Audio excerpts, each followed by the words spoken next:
E a gente vai seguir falando aqui sobre essas expectativas do PIB, agora com a Mariana Costa, que é economista-chefe aqui da Mirai, que já está aqui comigo. Mariana, muito bem-vinda aqui, minha querida, à nossa programação. Antes de mais nada, muito bom dia para você. Um bom dia para você também. Muito obrigada por me receber. Mariana, a gente vinha, né, em 2 trimestres, no segundo semestre do ano passado, com uma relativa estabilidade, né, da atividade econômica.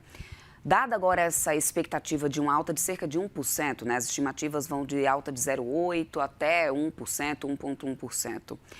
Podemos falar de uma reaceleração com a tendência real de crescimento ou, mais uma vez, em mais um ano, a gente vai ver aquele típico voo de galinha da nossa atividade econômica?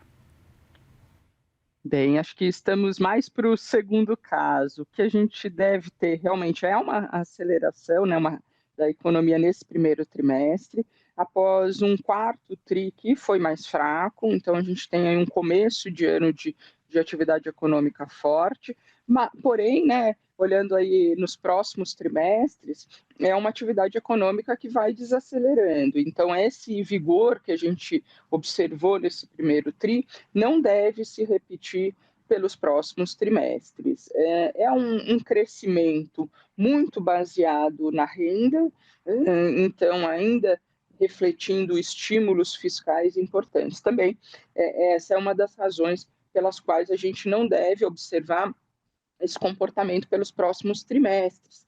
É uma população que segue cada vez mais endividada, então a tendência, né, é que esse consumo, em algum momento, ele vá aos poucos desacelerando.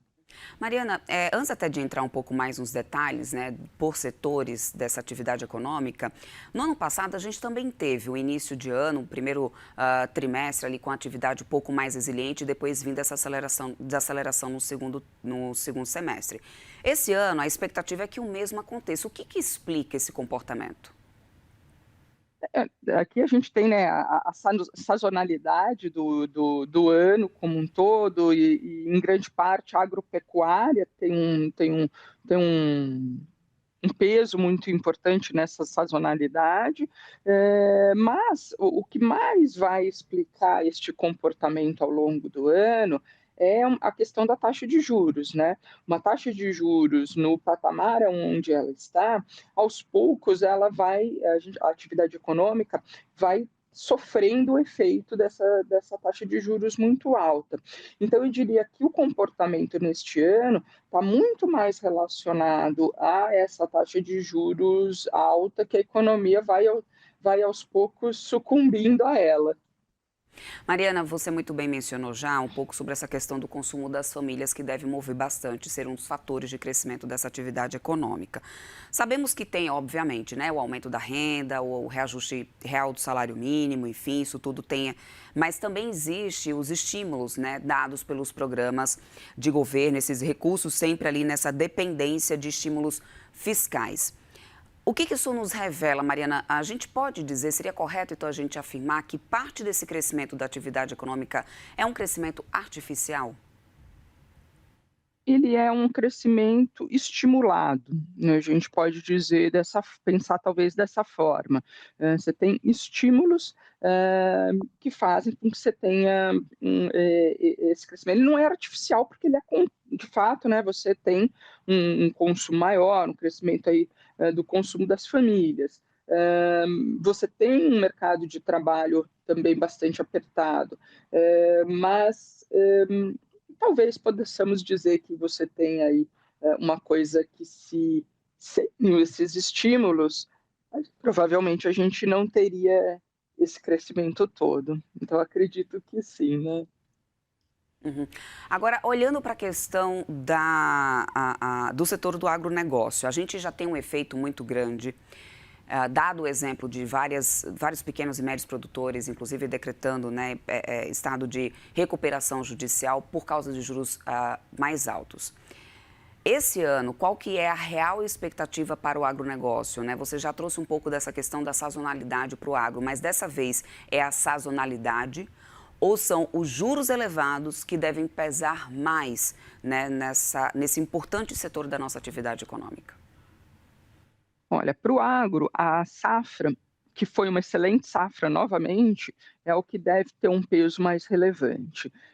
Essa questão dos juros, e não só aqui, a gente tem uma combinação de fatores para o agronegócio que faz com que, olhando para frente, as coisas se tornem mais difíceis. Então, olhando até o momento, esse quadro que nós estamos observando ainda é de uma safra muito boa, os números ainda são muito bons.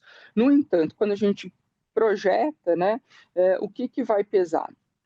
Em grande parte esse juro alto, no entanto, um câmbio mais baixo, a gente vai ter preço de fertilizantes mais altos, temos uma questão do El Niño à frente, então a gente tem uma cadeia de fatores aí que devem ser devem fazer com que o crescimento do agronegócio seja um pouco menor. No entanto, ainda a expectativa é de uma boa safra. Então, temos aí, diria que fatores um pouco mais negativos para o lado do agronegócio quando a gente olha de hoje. O dado do PIB, ele ainda não mostra isso de uma forma tão clara, isso vai mostrar um pouco mais para frente. Agora, se o PIB vier realmente perto do teto das projeções, né, que estão ali na casa de 1%, 1,1%, isso pode mudar de alguma forma, ou pode atenuar, na verdade, o tom hawkish que a gente tem já acompanhado do Banco Central em relação à taxa básica de juros? Porque, olha, tivemos, quer queira ou quer não, dados agora dessa semana do mercado de trabalho, ainda mostrando uma certa resiliência, níveis ainda muito baixos, né, da questão do desemprego. Tem um lado social muito positivo, mas o efeito econômico que acaba sendo bastante negativo. E essa atividade econômica está dentro da conta já do Comitê de Política Monetária, Mariana? Eu acredito que sim, acho que é isso que o Banco Central está observando, vai ser um número que corrobora ou então a percepção do Banco Central sobre a atividade econômica. Nós tivemos falas importantes de diretores ao longo desse mês sobre a atividade econômica. Então, o que o Banco Central entende? Que é uma atividade que vem aos poucos desacelerando, né? Ele fala muito sobre o hiato do produto, ele vem fechando. Então, aqui, e o Banco Central também fala muito sobre o mercado de trabalho. Né, ele insiste muito nessa questão de tentar aí desvendar o que está por trás dessa taxa de desemprego tão baixa, historicamente tão baixa. Né? Então, aqui é uma preocupação grande do Banco Central. Ele vê essa desaceleração acontecendo, no entanto, você tem um mercado de trabalho que ainda se mostra resiliente. Isso significa que as pressões inflacionárias elas são relevantes, né? Então, aqui está toda realmente a preocupação do Banco Central. Então, respondendo a sua pergunta, eu acho que o Banco Central não vai ser uma surpresa, mas sustenta o que o governo, o colegiado está observando, e daí, entanto, né, é uma postura bastante, ele segue com a postura bastante cautelosa, ele precisa ver o comportamento, então, dessa atividade, desse mercado de trabalho nos próximos meses. É importante lembrar que é isso, a gente tem um PIB forte nesse primeiro TRI, mas ao longo dos próximos trimestres vamos ter um PIB mais fraco. Agora, Mariana, o calo no sapato dessa nossa atividade econômica, né, é investimento. A questão da formação de capital, a formação bruta de capital fixo. Isso tem sido um calo no sapato do Brasil há muito tempo.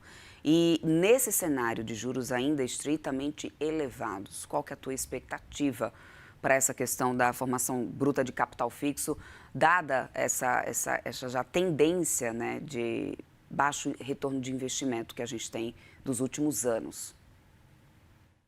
É uma tendência ruim, eu diria, né, dessa forma. Né? Nós tivemos uma melhora na margem muito pequena em relação ao investimento, a formação bruta de capital fixo. A tendência é que a gente continue a ter números muito aquém do que era o necessário, do que era o que seria, né, o esperados para a gente ter uma trajetória de um crescimento mais sustentável. E ela responde diretamente a essa taxa de juros muito alta. Então, enquanto nós tivermos uma Selic, né, em patamares tão restritivos assim, o que ele se mostra é justamente nesse investimento do setor privado que não vem, né? Vamos acompanhar então, é daqui a pouquinho que sai, né, o dado do PIB, 9 horas da manhã, e a gente vai trazer ao vivo também aqui na sua programação. Aqui no CNN Money e também na CNN Brasil. Quero muito agradecer a Mariana Costa, economista-chefe da Mirai, sempre bem-vinda por aqui, minha querida. Bom final de semana e até uma próxima. Eu que agradeço o convite. Até a próxima. Até mais.